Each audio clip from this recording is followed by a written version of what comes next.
अब हम लोग देखते हैं centre of mass of two different systems. अगर दो सिस्टम दिया है तो उसका सेंटर ऑफ मास क्या होगा। ठीक है, हम लोग मानते हैं यहाँ पर एक सिस्टम है जिसमें कुछ n पार्टिकल्स है mi, और नंबर कितना है इसका n है।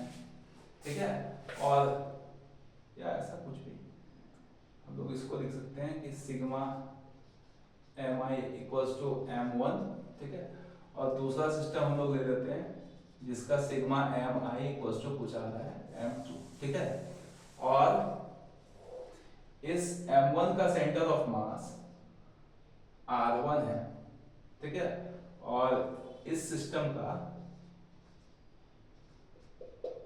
1 एंड दिस इज सिस्टम 2, इसका सेंटर ऑफ मास कुछ r2 वेक्टर पर लोकेटेड है। ठीक है, अब हम लोगों को अगर निकालना है तो ये बिल्कुल वैसा ही बिहेव करेगा जैसा this will behave similar to two particle system, जिसमें हम लोग ऐसा लिख सकते हैं कि x centre of mass equals to sigma mi r xi by sigma mi।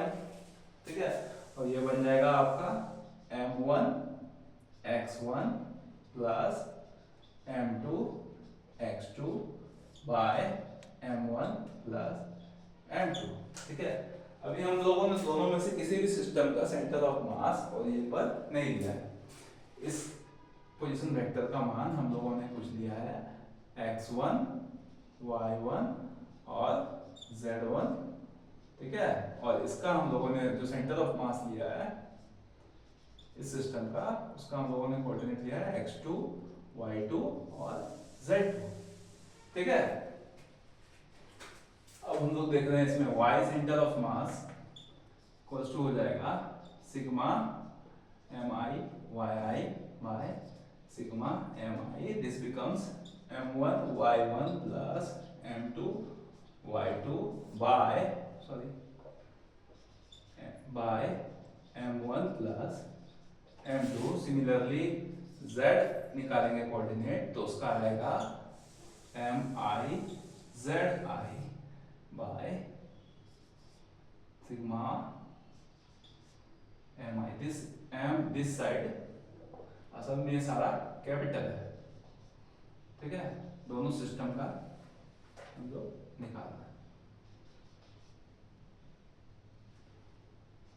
And this becomes m1 z1 plus m2 z2 by m1 plus m2। ठीक है, और ये तीनों मिला करके एक नया सेंटर ऑफ मास हम लोगों को मिलेगा z x और y के टर्म में, यहाँ पर कहीं पर और कहीं भी हो सकता है, यहाँ हो सकता है, यहाँ हो सकता है, यहाँ हो सकता है। डिस्ट्रीब्यूशन ऑफ मास पे डिपेंड करता है। ठीक है, आइए एक क्वेश्चन भी हम लोग देख लेते हैं इसके हिसाब से।